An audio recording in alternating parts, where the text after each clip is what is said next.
সুর দেওয়ার পরে লিল্লাহি তাকবীর আপনারা একজন দিয়া আমি দেখবো আজহারি সাহেবরে এই কোরআনের পাখিটাকে কে কত ভালোবাসেন। ও যুবক ভাইরা শোনো শোনো, আজ ধরো আমি বাংলাদেশে নাই, আমি এদেশ থেকে চলে গিয়েছি, কিন্তু তোমাদের ভালোবাসা আমাকে কাঁদায়, তোমাদের ভালোবাসা আমার 24টা ঘন্টা কাঁদায়।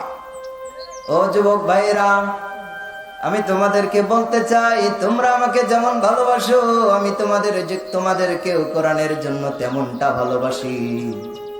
অবশ্যই আমি আজহারি সাহেবের সুরে এই কথাগুলো বলার কারণ হইল এইটা, আজহারি সাহেবের এই কণ্ঠটা আজও অনেক যুবকের অন্তরের খোরাক, এটা আজও অনেক যুবকের অন্তরের খোরাক হয়ে দাঁড়িয়েছে। আজ অনেক যুবকেরা তার কণ্ঠটা শোনার সঙ্গে সঙ্গে থমকে দাঁড়িয়ে যায়।